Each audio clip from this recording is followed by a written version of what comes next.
Tomorrow, the Pink Fairies, the Pretty Things, the Aquarian Age, Pink Wind, drummer, songwriter, legend John Alder, Twink as he is known still, soundtracking the counterculture in London and beyond for the 60s, 70s, 80s, 90s, noughties and wherever we are now. This is the Bureau of Lost Culture. I'm Stephen Coates. I'm here with my colleague Paul Hartfield. Hi Stephen, hi Twink. And we've got some builders as well, I think, rumbling away. But our guest of today, the legend that is Twink. The living legend. Living legend is Twink. Welcome, Twink. Thank you. It's good to be here. Thank you for the invitation. It's great to have you, especially because I know you just come back off tour as well. And of course, that is it. I mean, you've played, never stopped playing. Well, I have stopped occasionally. There's a couple of periods where I did stop in what I call my wilderness years. Oh, let's come back to the wilderness years in a bit. Let's go right back to the top. Okay. When did you first pick up a set of drumsticks? Well, I first picked up a guitar, actually, and I started playing skiffle. And then there was this guy that came along to a skiffle group practice who played much better guitar than me, but he didn't have a guitar. So I gave him my guitar, and I moved on to washboard. And from washboard, I moved on to drums. So I would have been about 13 or 14, I guess. Where was that? That was in Colchester, my hometown. And so really, from that washboard and on to drums, you were off, weren't you? I suddenly became known as a drummer, and I got kind of lots of work. As time went on, I kind of played with a few local bands. Then I joined a band that was called Dane Stevens and the Deep Beats. Great band, playing kind of rhythm and blues and rock. Great vocalist. Dane Stevens was an amazing vocalist, and I joined them. We were spotted by a scout for Decca Records who invited Jeff Stevens, the great composer Jeff Stevens, to come down to see us, who then in turn introduced us to Mike Leander, who was a Decca Records producer, who in turn introduced us to Roy Tempest, who was a booking agent at the time. So we were offered a contract to Decca. We changed our name to the Fairies, which everyone kind of thought was a bit strange at the time, but we were kind of so anti-fairy-like that it kind of fitted. When you say anti-fairy-like, I mean, so describe what were you like? We were kind of hard-nosed, kind of Rolling Stones types, you know. Sharp-suited? Sharp, yeah, to a degree. We didn't wear any suits, but we were pretty sharp, you know. And this is still in Colchester, right? This is still in Colchester, but we moved to London in 1964 because Roy Tempest arranged a flat for us in Paddington. He put us on a living wage, which was £15 a week. He gave us a van to get us to gigs. He paid for our hotels and travel expenses, you know, and we were doing really well. You know, we had a record out with Decca, and then it all fell down. How old were you at the time then? I was when I moved 64, I was 19. So I mean, that's living the dream a bit, isn't it? Right? You know, you're from Colchester. You started playing in a band, and then next thing you know, you're up in London. You're living in Paddington with your mates, with a record contract, getting paid a weekly wage. And then Dane Stevens had a serious car accident. He didn't have a license. He didn't have insurance. There were fatalities involved, so we lost him for a year. He went to jail. And really, it was downhill from then on because we were never that great again. We did carry on. We got another singer, a guy from Ipswich, a guy called Nick Weimer, who was the singer for a band called Nick's Nomads. And but he was just like a carbon copy Phil May, if you like. So we became like a carbon copy, Pretty Things. And it was pretty sad, really. But we did make a couple of records, which I'm proud to say they're pretty good. But we were really, you know, it was the end of the road. We should have thrown the towel in before we did, you know. Can you describe a little bit about what it was like in London at that time for you, you know? Well, for me, it was fantastic. I was living in Paddington. I had some amazing friends popping over. some amazing girlfriends popping round. Used to go out to the clubs, and yeah, it was great, meeting everyone. In fact, the Devonshire Terrace, I don't know if you know Paddington very well, but Devonshire Terrace is that there's a pub just down the road, just a little bit. And Jet Harris used to pull pints in there, so I used to pop in and, tip my Harris. Jet Harris was the original bass player with the Shadows, who I think he got kicked out of the band, or maybe he left for some strange reason. But and he was pulling pints in the pub, which was kind of a bit sad. But he did get the recognition he deserved, quite recently, just before he passed on. But the time was great. I mean, I was really mixing in with a lot of great people at the time. There was a lot of camaraderie, in different bands and musicians. So I was still having a great time. But like I said, we as a band should have thrown the towel in a lot sooner than we did. One evening, I think it was in mid '66, I was playing with the Fairies. Now, Dane Stevens had returned to the band at this point in time, but it was never the same. The musical genre was changing. Dane had changed, and we were still making pretty good music, but it didn't have the intensity or the showmanship, if you like, because we were a great show band as well. That we had, and we were playing down a club called the Café des Artistes in Fulham, I think it was, and Steve Howe and Keith West, who we'd been hanging out with, came down to see me play. I didn't know that they came down to see me play. I thought they came down to see the band play. They were scouting then, were they, for drummer? Yeah, they were scouting for drummer. In fact, I think David Bowie's drummer had sort of sat in with them, but they didn't get on with him because he always took his lunch. When they were on going to a show, he had a lunchbox with him, and he didn't share his sandwiches, so he was out.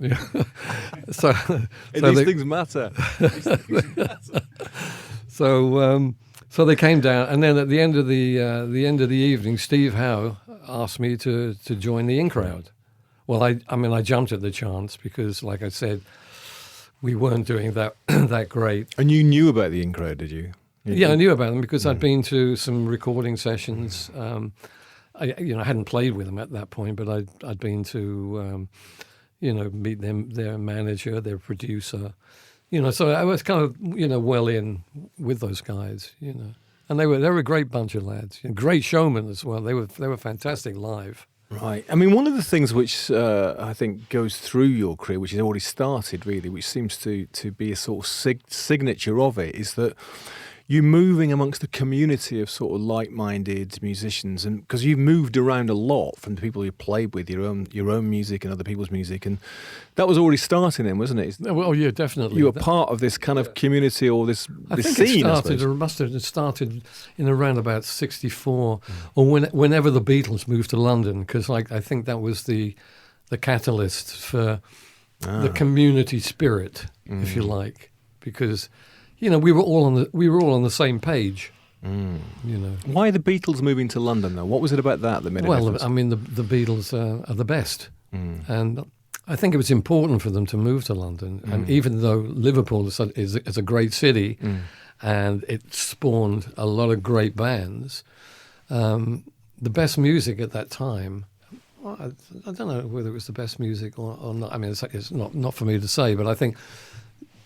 Some of the best music was coming out of London. I mean, all the recording studios were in London.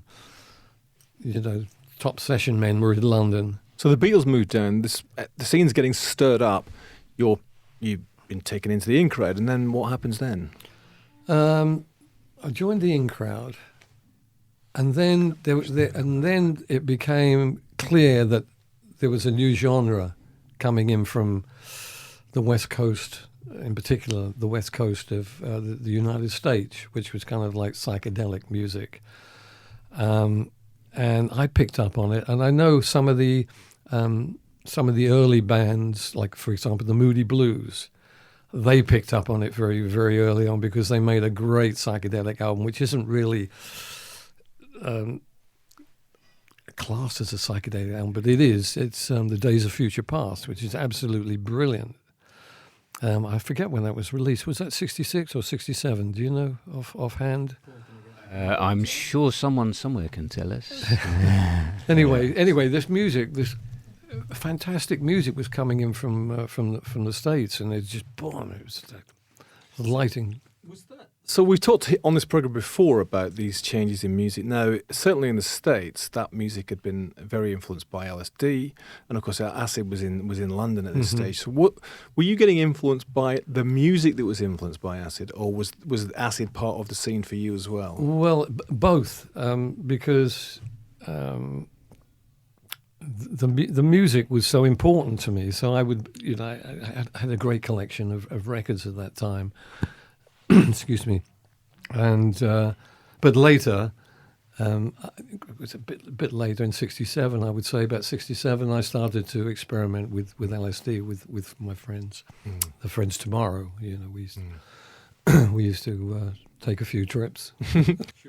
So the let's do that transition from the In-Crowd to Tomorrow. How did that come about? Well, that came about because I was invited. Well, I've been hanging out with the Granny Takes a Trip crowd because I moved to Beaufort Street in Chelsea, which was just around the corner from Granny Takes a Trip, and I used to go there whenever I wasn't gigging. I'd go along there because there was such innovative, creative artists, Nigel Weymouth and Sheila Cohen and John Pierce, designing great clothes.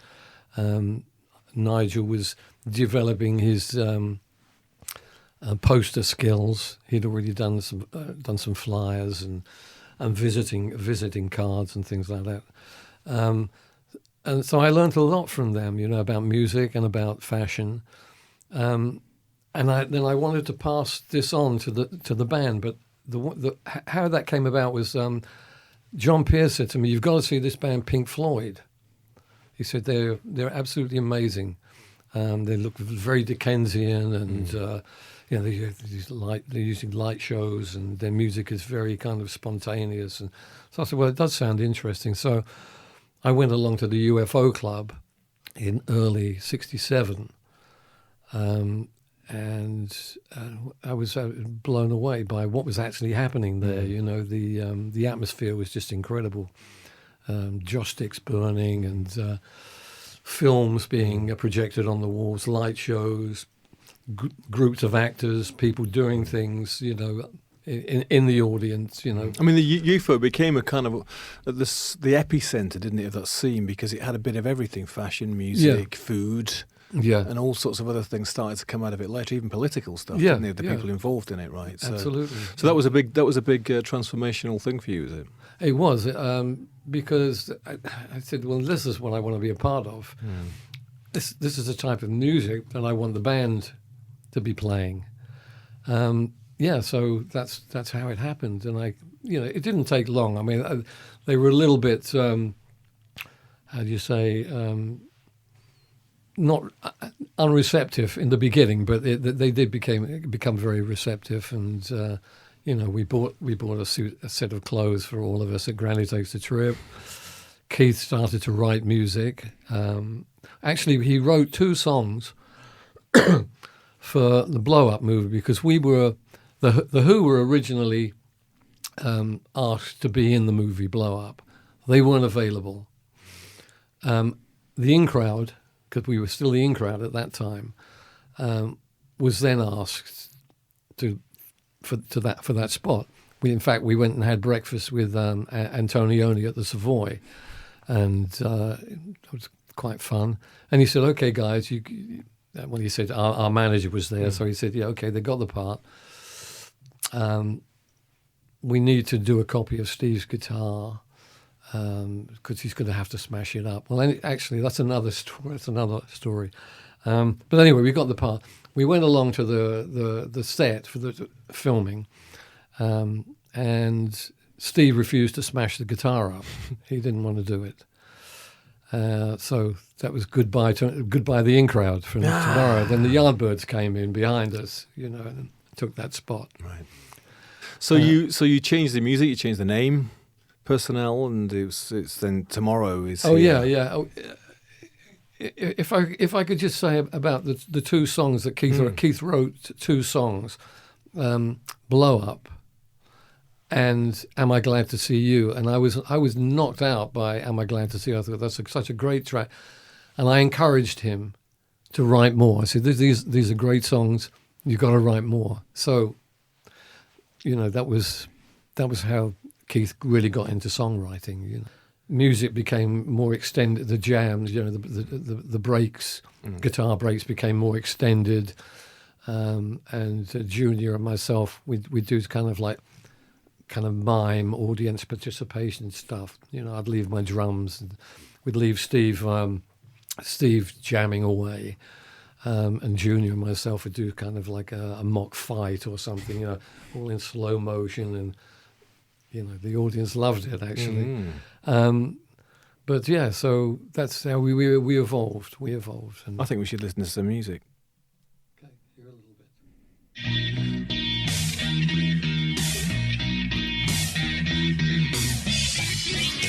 It's not animal, vegetable, or mineral. Spain will sometimes find it. You might say he's the beginning.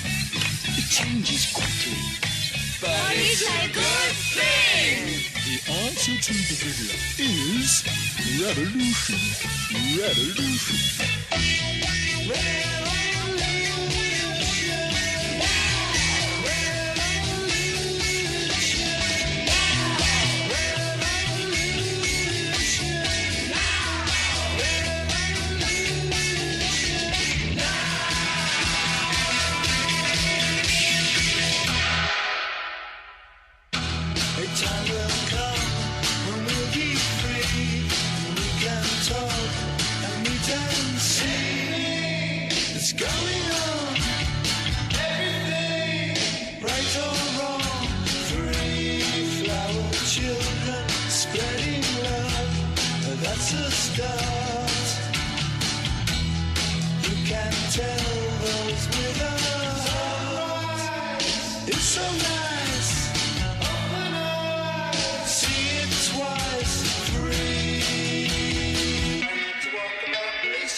Revolution by Tomorrow. How does that make you feel? That makes me feel great, actually. I was just sitting here thinking, wow, there's so many memories just being conjured up in my brain.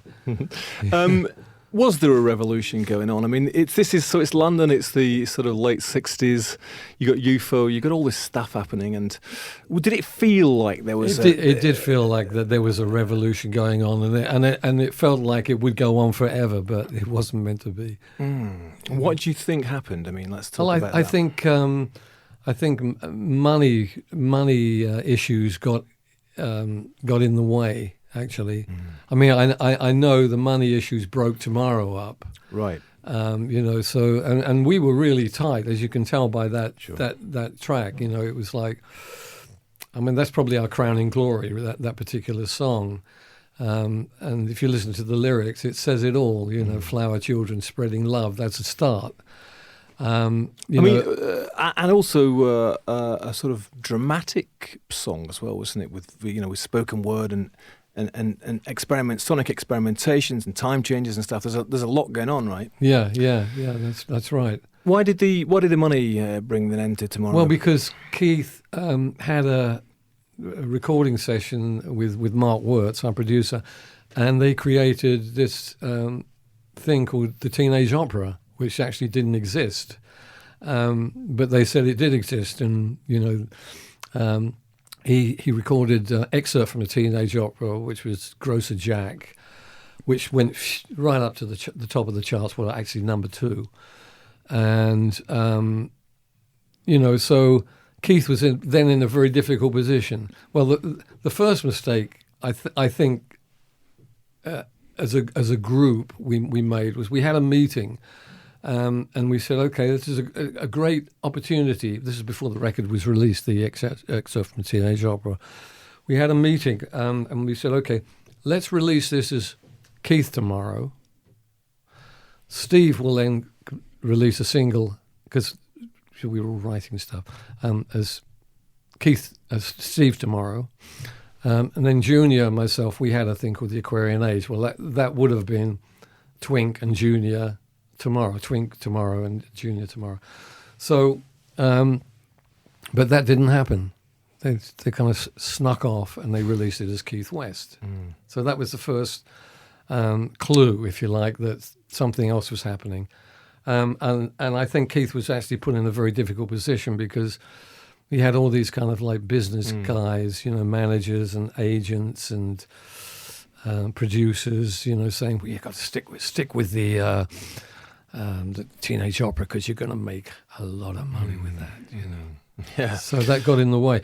And in fact, what also was happening, that the songs that we were recording for the Tomorrow album were being farmed out to other bands. So all the songs, I guess half of the songs that were on the Tomorrow album were recorded by other bands and released as singles before the Tomorrow album came out. Right. Which is, which is pretty bad. Well, pretty nasty, if you ask me. Sort of, stealing your thunder. I mean, it's kind of the old story. It's the old story. Yeah, isn't it it? is. Managers and managers and publishers and peeling off one member of the band because they God, sort you're of going to make a lot of money, Keith. God, these cash registers. exactly the opposite of the sort of sentiment of your song revolution, wasn't it? Completely the opposite. And the thing is, both failed. Tomorrow failed, and Keith's career failed as well because I guess it wasn't honest. The sentiment of love, which is in that song, in Flower Children, and did you really feel that? I mean, you were living that. We were living that, and I know Steve was, and I know Junior was. I don't know about Keith, but we were living it. At that time in '67. And just to go back to around the corner, the UFO Club, and so we heard this rumour that you were at the UFO Club playing one night, and a certain Jimi Hendrix was playing along with you. Is that right? That's right. He came. He was brought down to the club. It was the first night we played there. Actually, it was pretty lucky that we did play there that night because the Knack, who were booked to appear that night, cancelled. So we were brought in to cover for them.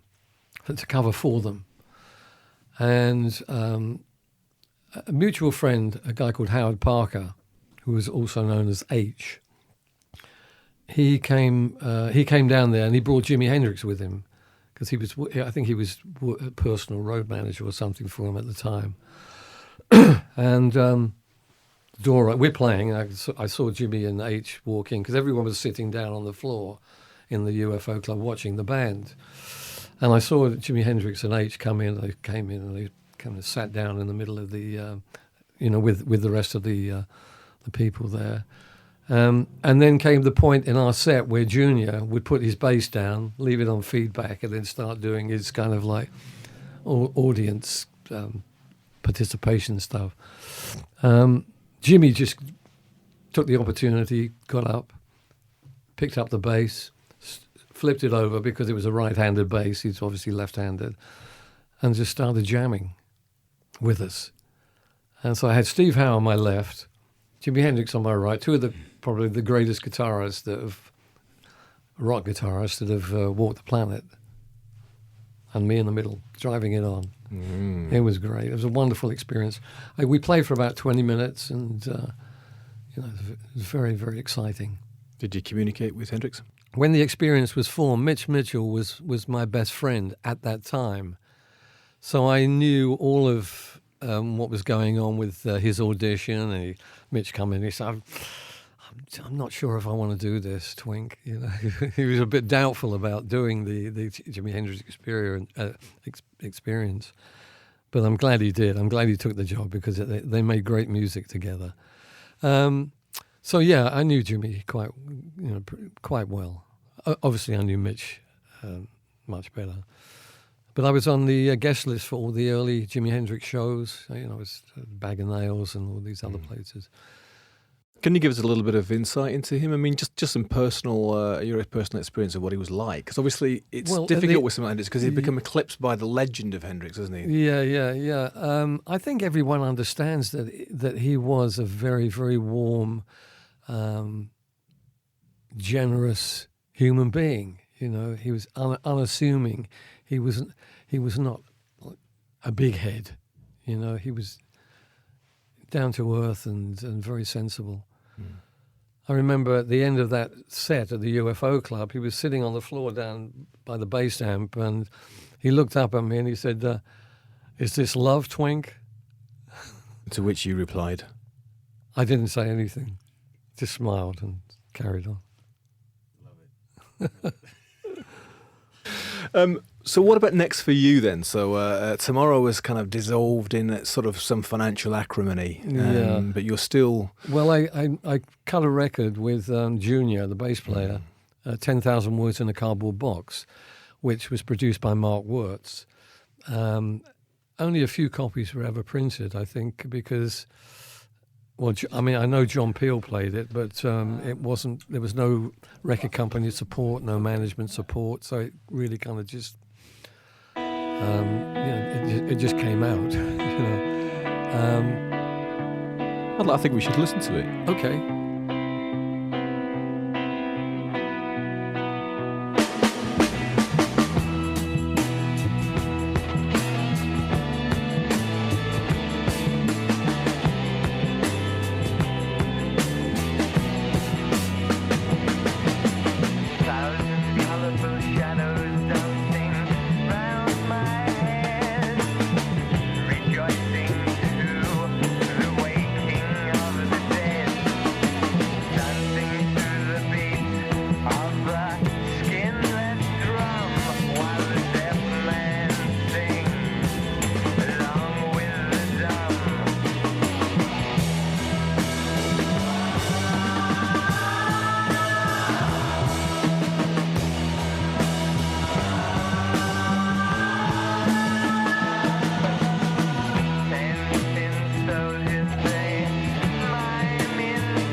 Tell us a bit more about that. Yeah, there's some great session guys on there, by the way. Nicky Hopkins and Clem Catini. I remember going into the session that, the Mark Wirtz session, to do the backing recording for that track, and because I was kind of quite pally with Clem Catini. I'd seen him around quite a bit, and he said, "Hey, Twink, you want to play drums on this?" So I said, "No, I'll leave it to you," because he's such a great drummer, Then we recorded the B-side. Mark had recorded a piece of music. The B-side was called "Good Wizard Meets Naughty Wizard," Great title. Mark Wirtz had recorded a piece of music, and myself and Junior just ad-libbed a kind of an interchange, talking between the two of us. I was a good wizard, he was a naughty wizard, and we're just having a little chat, but it was completely ad-lib, That was fun doing. So then what happens? Well, myself and Junior were planning to put a band together, obviously, and we'd been writing quite a bit together. And one day we went up to the Pretty Things and the Tomorrow booking agency, which was called the Brian Morrison Agency, and we just called in just to keep them, to tell them what we were doing, where we are with our project, and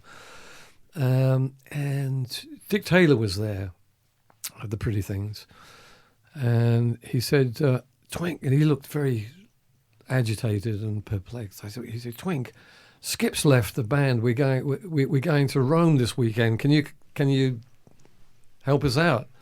So I said, sure, I can help you out. So that's how I became a member of the Pretty Things. I stayed with them for 18 months, in fact. First gig in Rome, nice. It was beautiful. It was a great time, yeah. The Piper Club.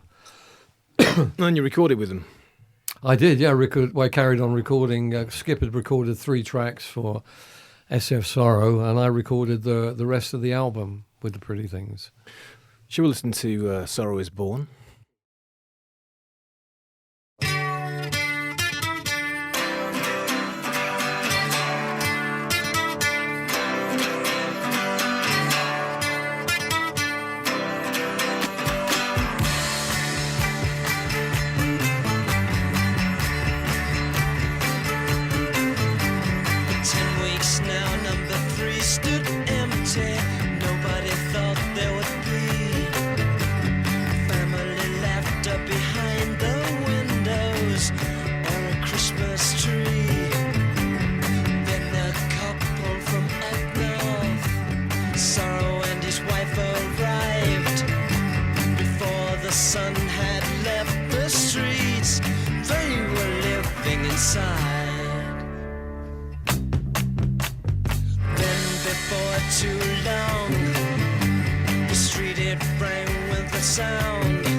Brilliant, SF Sorrow. Well, what's that like doing that? I mean, that's a famous track. I mean, but yeah, SF Sorrow is kind of like a strange monster, really, because it's kind of taken on a life of its own. But and I appreciate its merits. I mean, but there's other music which means a lot more to me. Yeah. You mentioned then, I mean, your first show with them was in Rome, and then you're playing all the time, aren't you? You're touring. Well, from then on, it was like non-stop, and that's how the Aquarian Age thing got put on the back burner, because I still intended to carry on with that with Junior, but John Junior, he just gave up waiting, eventually, because like I said, I became so involved with the Pretty Things. We started working on the soundtrack to What's Good for the Goose film. Normal Wisdom, yeah.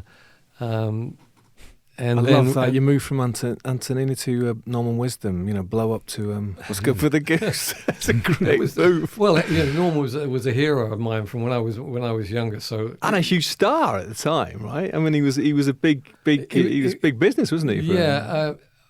It wasn't a good choice of script for him, I don't think. What's Good for the Goose myself, but his early films, I was a kid, were just great. They really were funny. So it was great working with him and meeting him. Give us a little glimpse into that life of touring then at that time. You're sort of continually playing shows and stuff, and living at the back of a van and hotel rooms, right?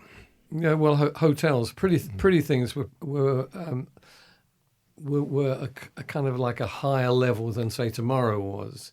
Maybe not so much in '67, but they certainly maintained a level of, getting good hotels, getting good gigs. Tomorrow only played, I think. I don't think we ever played abroad. Oh yeah, we played Paris once. I think we just went abroad once. But with the Pretty Things, we're going to Germany, Holland, Italy, France, and it was always, we were always well taken care of, picked up at the airport and all this kind of stuff. Mm-hmm. So, they sort of maintained a higher profile, if you like. So why did it only last 18 months for you? Oh well, that's another story. I guess we all became kind of disillusioned with the non success of the album, because when the album was released, there was no management support, no real management support. EMI just kind of just did a couple of pages of advertisements. There was no push. And then Dick Taylor left, so we had to find a new lead guitarist, who was great, by the way. He's a great replacement, a guy called Vic Unit, who came from Edgar Broughton. He was part of Edgar Broughton's band. And he played later on, he didn't play on SF Sorrow, but he played on Parachute, which is another great album. I prefer Parachute to SF Sorrow as an album, musical album. Where were we? I've lost track of it. Well, no, we were just talking about why you left. Really? I started getting in heavily involved with the counterculture, in the sense of the revolution. Has got to happen now. And we really have to make it happen now. And I think that ruffled a few feathers in the band, because the band was more of a musical band, and I was still calling for revolution. Tell us about that. I mean, what did that mean for you at the time, revolution? Well, it meant really breaking down all the, the control that the police had on things, for example, because they'd be, going into the UFO club, going into the Middle Earth, and just trying to bust people, for, a few little bits of hash, which was a total waste of resources, Yeah. Because there's part of that scene, which was like the seeds of activism was coming out of that too, wasn't it? And there's the whole thing with release, it seemed set up to help people who've been, like Hopkins, had been busted and stuff. And so you were motivated by that, as well as the music and the scene, the fashion. So the actual activist, political aspect of it for you was important, right? Yeah, definitely. I mean, I became very friendly with Mick Farron at the time, who I thought was a great character. He had a great sense of humour, and he didn't mind taking on the fuzz, So we became very close. In fact, I recorded the Carnivorous Circus. I played drums with him, on his solo album, when he left the Deviants, or when the Deviants actually kicked him out of the band. It's funny how that all happened. It all came to a head with Mick and the Deviants, Steve Took and Tyrannosaurus Rex, and me with the Pretty Things. I was backstage at the Isle of Wight, 1969. I think it was the Dylan 1969 show, and I was backstage with. Hanging out with Noel Redding and Fat Mattress and Jane Fonda, and I'm getting really, really drunk, and I'm more drunk, getting more drunk, and we went on stage, and during the first number, I fell over backwards off my drums. Luckily, the Pretty Thing had an excellent drummer who played keyboards, John Povey. He used to play drums for Byrne Elliott and the Fen Men, who I saw in 1963 performing, and they were great. So he could cover for me, but that was it. I was out the band. So he left his keyboards, rushed over to the drum stool, took sat over down from you, and carried on. So that was the kind of turning point. You fallen off your drum stool. that was it. But it was interesting, because I'd also just recorded my first solo album, Think Pink, and there I was with Mick and Steve, and we'd all been kicked out of our bands for our activism, and there we were. We were like, well, what are we going to do? So we decided to form the Pink Fairies, And we did a gig, and I think it was in Manchester, where we had no rehearsals, we had no equipment. We just went up there, and in fact, I really don't remember what we actually did, because I was pretty stoned and drunk for that. And I think Steve was as well, if my memory serves me right. But anyway, so that was so I kind of drew the line at that point. And I said, look, this isn't going to work in this combination of myself, Steve, and Mick. So I contacted the rest of the guys in Canada, the rest of the Deviants in Canada, and asked them to come back and form a band with me. They agreed to do that, and we call ourselves the Pink Fairies. So before we go on to that epic period, let's hear a track of yours from Runabout then, a solo track, Twink, You Reach for the Stars.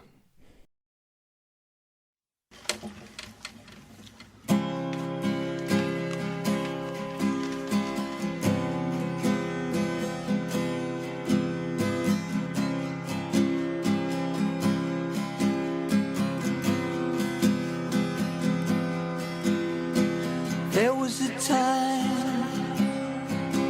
just a dream away,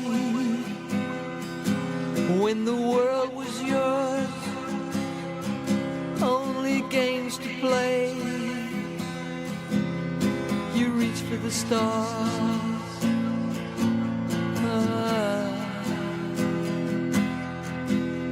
you reach for the stars.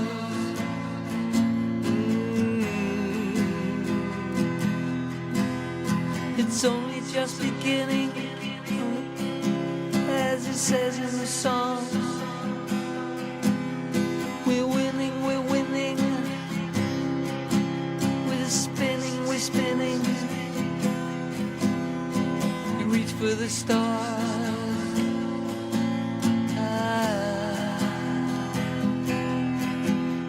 you reach for the stars.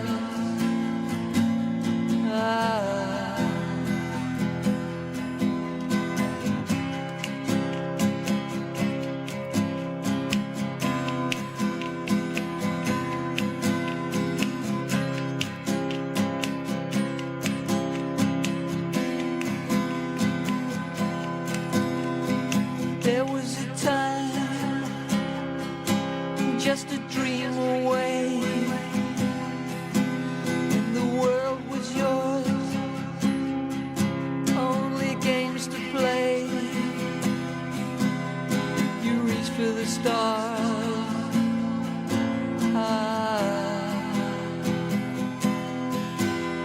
you reach for the stars. It's rather lovely, isn't it? That sort of cosmic folk. And I mean, noticeable on that is that there's no drumming. It's just guitar. It's just guitar and voice, yeah. And lots of vocal effects, which I love. I mean, I love echo on my voice. Can you remember recording that? Yeah, I can remember recording it. Yeah, it was in Hornsey, in a studio called Lighting Wizard Studios. And there's a couple of versions of that track that appear later, right? There's one with a band called it's Twink and the Technicolor Dream, and I recorded that about 5 years ago with them. They wanted to record that, and it's quite a nice version actually we did, but that still has a certain magic quality about it, which I love. And we were talking earlier, actually, before we started, about sometimes the magic of the demo, isn't it? The rough cut is actually, it captures something that it's impossible to recapture with the highly produced version of the track, isn't it? Yeah, I know, that's right. Yeah. Well, we were talking about that. Excuse me. We were talking about that earlier, but I don't think we're going to go into that. But let's go back then. So, Deviants came from Canada. The Pink Fairies. Let's start that chapter. That was really the catalyst for myself and Mick falling out, because I think Mick resented the fact that I'd called these guys back and formed the Pink Fairies with them, and excluded him and Steve Took. So that we fell out because of that. Tell us about the Pink Fairies with this this new creature, because it's a different sound as well, isn't it? And everything starts to change. Well, it was Paul Rudolph's guitar playing. He was from the West Coast, actually, but a bit further north. He came from British Columbia, on Vancouver Island, but he had moved here to play guitar with the Deviants, and immediately I saw his style and his sound, and heard his guitar sound. I wanted to work with him, but that was much earlier than we actually did. So it was kind of it was nice to eventually be able to get him back and work with him. And it sort of took off a bit, didn't it? And then it took off. Yeah, that's right. And you guys started. There's some amazing clips of you performing. I think it's in Paris actually, and I think it's a Paris TV show or something. Rather wonderful. I think you're standing up playing drums. No, that's the Roundhouse in Dagenham. Okay. Yeah. You're standing up playing drums. Yeah, because my drum head had broken, and the road manager was changing the drum head, so I'm standing up playing. I didn't notice him. He must have been down there on the floor. But you look super you groovy. You dance about a little bit. Yeah, you were moving around. I thought it was part of the act. It was super groovy. I mean, you were looking super groovy. It has to be said. I mean, an extremely. Oh, those were the days. Come on, you're still a good-looking chap. But you were looking well cool. It's a really great clip actually. I love that, and drum sounds is super duper. I think that's the only clip that exists. And that isn't the original lineup. Okay. That's I think it was 1974 or 73. Not sure exactly the date there. And it has Larry Wallace, may he rest in peace. He just passed away recently, on lead guitar. All right. At that time, whereabouts in London were you living then? I was living in Ealing Broadway, just off of. You'd moved west. Yeah. I think I read somewhere that there was this thing called the Pink Fairies Rock and Roll Club. Is that right? No, the original concept of the Pink Fairies, which was when we were all still in our bands, was the Pink Fairies Motorcycle Club, an all-star rock and roll band. Who was the membership of that club? Everybody was involved. But myself, Steve Took, and Mick Farron were really the masters, if you like, of the club. You know? But at this time, I mean, you're completely embedded in the London scene. So a lot of the other bands of the underground at the time were mates of yours, weren't you? And you're part of this kind of. I suppose we've talked before on this program about it. It was a very small thing. It was quite a short period of time. It was a small thing, and I suppose it's become, a legendary time. I suppose those few years, but it still felt like quite a close community to you, did it? Well, when I moved to Notting Hill Gate, it became apparent that there was a strong community spirit there. And I still get the same vibe when I go back there, But I think there was an even bigger, going back to like the '67 when I was saying earlier about when the Beatles moved to London. I think there was an even bigger community which embraced the whole of London, and then within that we had these pockets which kind of mushroomed. And went off into tangents, but and there we have in like 1960, I think it was 69 that I moved to Notting Hill Gate.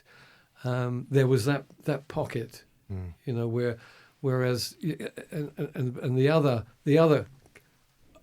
overall, I'd say was the blanket community spirit had kind of disappeared. It was these small mushrooms of activity, It did seem to move west, didn't it? I mean, you got that kind of UFO Middle Earth thing happening in central London, and then there's the sort of Chelsea thing, a bit earlier. But by the sort of late 60s, early 70s, it takes root, doesn't it, in West London? And you get this kind of whole thing, which is a bit more political as well. Yeah, definitely. Free School. With Friends magazine and International Times and, yeah. So, round about this time, then you take off for Morocco, don't you? Yeah. I mean, I had an incredibly traumatic experience for me surrounding a relationship that I was in, and I couldn't really get my head around it. So I left the Pink Fairies with the intention of returning. Although I didn't say to the band, "Look," I said, "Look, I'm going to Morocco." And that's what I said to them. But I'm coming back. I didn't say that, but that was my intention. So I went to Morocco, and to chill out for a bit.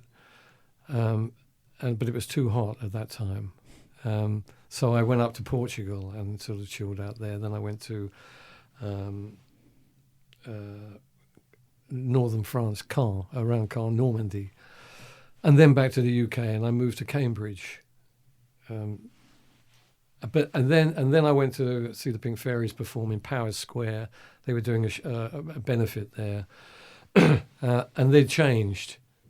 They were performing without me, obviously, but they'd changed. They still had my drums, so I said, well, just asked for my drums. They said, well, what are you going to do with those now? So I said, well, I'm going to learn to play them. That's what I said. But Russell Russell Hunter, that's the other drummer with the Pink Fairies, had been using that's me. Okay. Had been using double drums, so he'd been using my bass drum as a, Anyway, they gave me my drums, and I went off back up to Cambridge, and I started playing with a band called the Last Minute Put Together Boogie Band in Cambridge. Before we move on to them, let's just have a quick, a little bit of Pink Fairies Do It. Yeah, do it.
I mean, that's brilliant, isn't it? It's quite a change of direction, isn't it? And from that more gentle, bucolic, trippy, psychedelic love stuff, isn't it? Yeah, it's yeah. Like, don't think about it, don't write about it, do it. Well, I can explain that. Do. Yeah. Do it. Myself and Jamie Mandelkow had written to John and Yoko at Bag Productions and asked them to write a song for the Pink Fairies because we just signed a deal with Polydor Records, and we thought they'll do it. They'll write for us, and we were really excited and stuff because we were all on the same page, But anyway, we got a couple of weeks later, we got a form letter back saying, John and Yoko, I'm afraid, are much too busy. It wasn't from them, but it was from someone in the office, I was on my way to the studio to record the B-side, a B-side for The Snake, because we'd already recorded The Snake. And I wrote that on the way to the studio because I was really angry. Comes across. Yeah.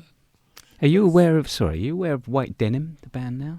White Denim. White Denim from Austin, Texas. They are superb. They're one of the best live bands. Definitely, I didn't put two and two together before, but they're indebted slightly. Oh, really? Really good though. Fantastic band in their own right. They are fantastic. You love them. But I mean, it's interesting, isn't it? Because that track, it pre-visions quite a bit that's come later. I mean, I can hear in that a bit of the acid days of the Hawkwind coming later, but also punk, right? I mean, I played this to Jordan, who was involved with. Well, she worked at Sex, and she was very much involved with the Sex Pistols. She was around my flat one day, and I played her that track, and she went, "That sounds like the Sex Pistols," and it does. It does, yeah. And sort of attitude-wise, there's a bit of that in there as well, isn't there? I mean, brilliant stuff. So you've gone up to Cambridge, and I know this is a footnote in your career, Twink, but it's a sort of interesting one because. In these programs, one of the figures that comes up time and time again as the dream of the love years starts to darken is Barrett, and he seems to sort of represent somehow that kind of the dream going wrong somehow, and then it's there. Yeah. You met him there, or maybe you already knew him, did you, or something? Well, we in '67, our paths crossed often because. We were on the same bill together. We played the Savile Theatre together, Brian Epstein's theatre. One Sunday evening, we played lots of festivals. So we were acquaintances. But in '72, we became friends because Syd was actually out looking for people. Well, he was actually he came to two shows. That the Last Minute Put Together Boogie Band performed at, and he came to check myself and Jack Monk out because I guess he thought we might be the best musicians in Cambridge, and he agreed that we were. So he asked us to form Stars with him. So that's what we did, but he was great, and I can understand exactly where. Syd's head was at. He wasn't crazy. People would say, he's a crazy lunatic. He took too much. Well, it's not as simple as that. It's not as simple as that. Tell us more, actually, because I think that's an important counter story to tell to that kind of. Well, the cliche about Barrett actually was because of course he'd become very famous, fallen out. Had been through a very difficult time, left Pink Floyd, kind of disappeared, did his solo albums, which didn't do very much, and sort of retreated to Cambridge, hadn't he? So, well, I was very much in the same position as he was, like leaving the Pink Fairies, wanting to go back, but never achieving that. So we were both in the same kind. But unfortunately, I think Syd was a lot more sensitive than perhaps I was, so it took him into a deeper space, deeper dark space, which he didn't deserve to be in that space, but he was trying to get out of that by forming Stars, and he did. I mean, we had some wonderful times together. We did some great shows. Unfortunately, the one show that was bad for us was reviewed in the trade press. I think Melody Maker did a very, very poor review of one show, which was definitely our worst show. Syd had cut his finger while we were playing. We were having trouble with the amplifications. We were set up too far apart. I mean, I know it's like making excuses, but if the other shows had been reviewed, maybe it would have been a different story. He took that very personally, did he? He took it very personally. Well, he was called into London by his kind of publisher, stroke manager, and I think he was told to leave the band because the review was not good. So he was told. And he came back to my house in Cambridge and said, "I don't want to play anymore," and that was it. And he never did. He never did, no. I saw him one time after that, about 6 months later. He was going up the escalators in Harrods, and I was going down the escalator. I'd say, "Hello, Syd." That was the last time I saw him. But I mean, give us the alternative story, because I think it is a bit of a cliche, isn't it, about what happened to him. So, what's your view on the way that it all fell out for him? I think it was just like the rug was just pulled from right out, from underneath his feet, and he didn't really know how to deal with it. I think it's that simple. And what was the reason you think he never came back after that? He lost the confidence or something, or Well, after Stars? After Stars, I think that was I think so. Not necessarily lost confidence. I think he just said, "Well, that's it. I'm going to concentrate on painting now." I think that's it. He'd been trying for so long, to get back on track. What about you? How did you get back on track? How did you sort of return to London and the scene? I don't know. Well, what I did do was I started my own record label in the mid '80s, and I think that was because I didn't know much about the business side of things. So I thought, well, I need to find out a little bit more about how things work within the business, and that was I think that helped. I started my own record label. Right. You played with Hawkwind for a while? Yeah, I did. I used to get a phone call from Doug Smith, their manager. He'd say, Terry Ollis can't make it tonight. Can you sit in with Hawkwind tonight? So yes, I'd say, yeah, of course. The ever-revolving cast of Hawkwind. Yeah. The sort of Hawkwind review, isn't it? It's like thousands of people pass through that band. Yeah, that's right. So your things have changed for you, but I mean, you're playing, you're collaborating, you're setting up a record label, and what else is going on for you? Let's forward wind a bit, of course, because another big thing which happened for you, maybe a bit later, but amongst your travels, is that you convert to Islam. Oh yeah, that's right. So tell us about that. Well, what can I say apart from the fact that I've always been interested in kind of spiritual organizations, if you like, and I tried and looked and studied different things, like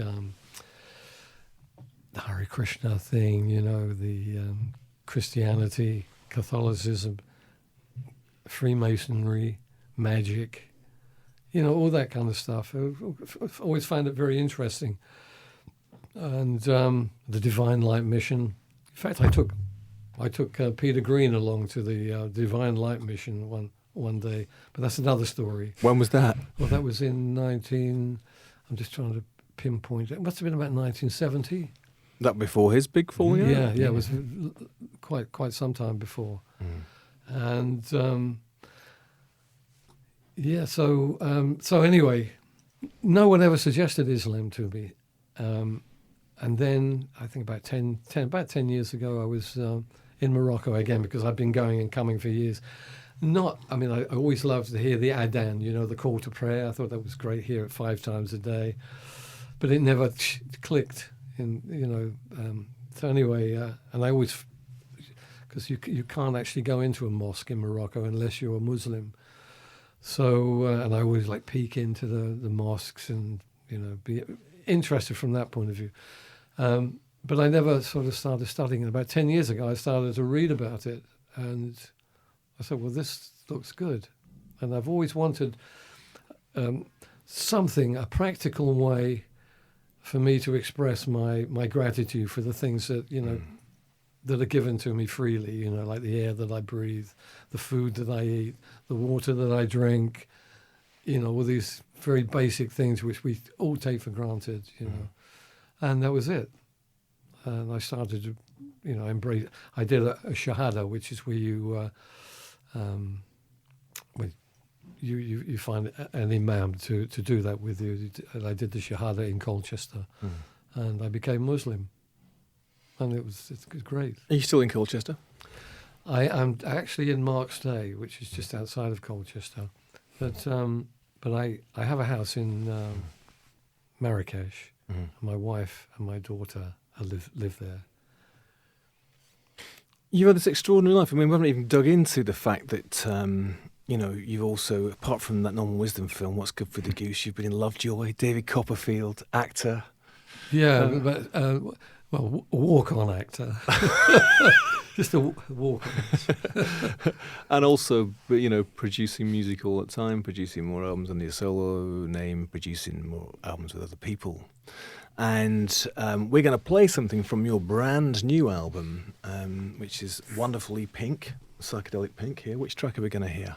We're going to play, I think we'll play Ain't Got a Clue, which is a song that my father wrote, amongst other songs that he wrote in 1964, possibly 65, but I'm pretty sure it was 64 that he wrote it.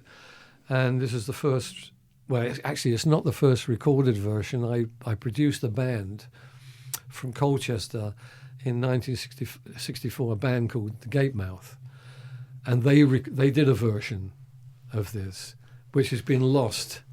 The acetates have been lost and the tapes have been lost. So this is the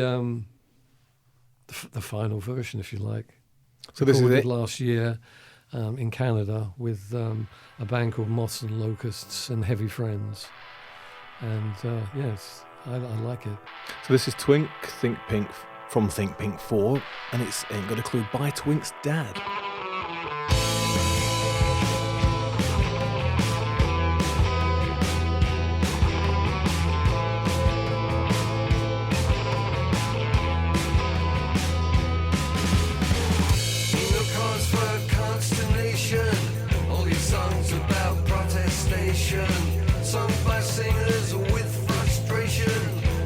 Personal glorification. Ain't got a clue, no more than me or you. Ain't got a clue, no more than me or you. Friction, diction, contradiction, all concerned with malediction. Eviction, interdiction, not a thought for valediction.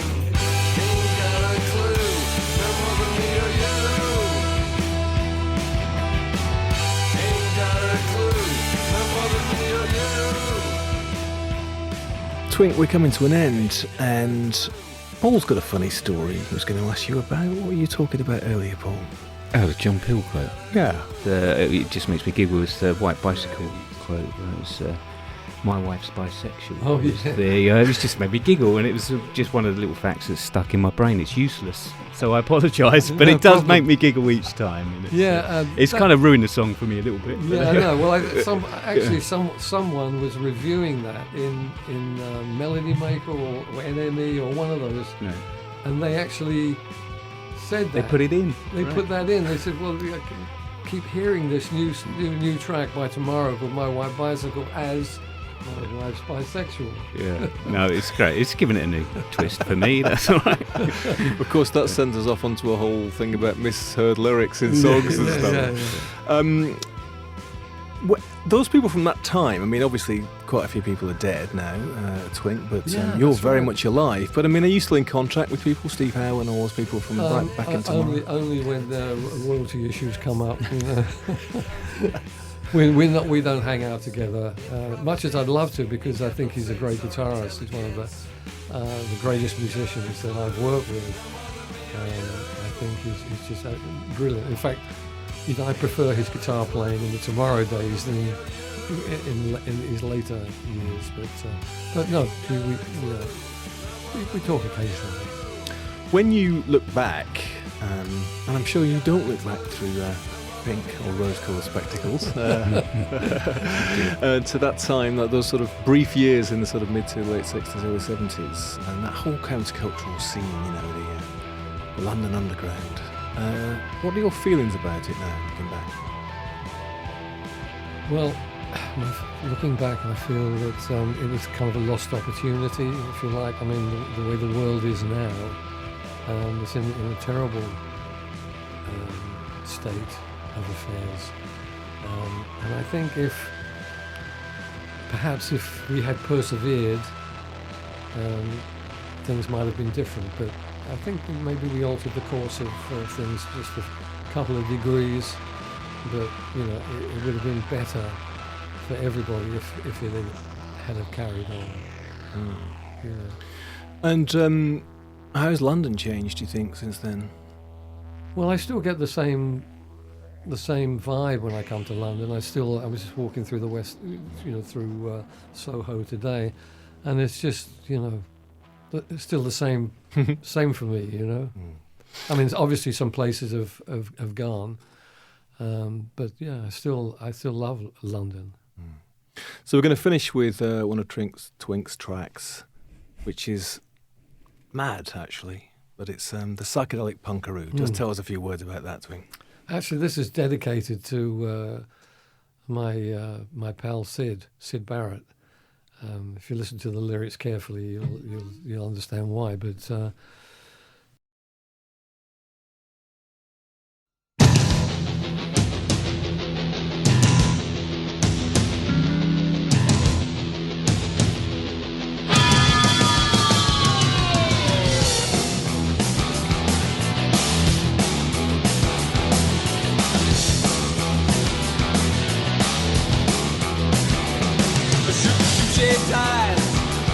hallucinatory gaze. He tiptoed to the door. The light-scopic lighting and the sounds of jingling bells. He's gonna play some more. It's a psychedelic punkaroo. That's who are you. It's a psychedelic punkaroo. That's who are you. It's a psychedelic punkaroo. That's who are you. It's a psychedelic punkaroo, that's who are you. In a technicolor dream of reaching LSD, but with fearsome power. Spine-tingling communication, the games made, played day. A supersonic electronic image project. It's a psychedelic punkaroo, that's who are you. It's a psychedelic punkaroo, that's who are you. It's a psychedelic punkaroo. That was Psychedelic Punkaroo by the amazing countercultural legend, drummer, songwriter, musician John Alder, sometimes known as Mohammed Abdullah and best known possibly as Twink. You can check out more of Twink's work and legacy at the website thinkpink50th.com. I'm Stephen Coates of the Bureau of Lost Culture. You can check out more about us at bureauoflostculture.com. See you next time for more stories of forgotten, half-remembered, lovely, strange, funny, countercultural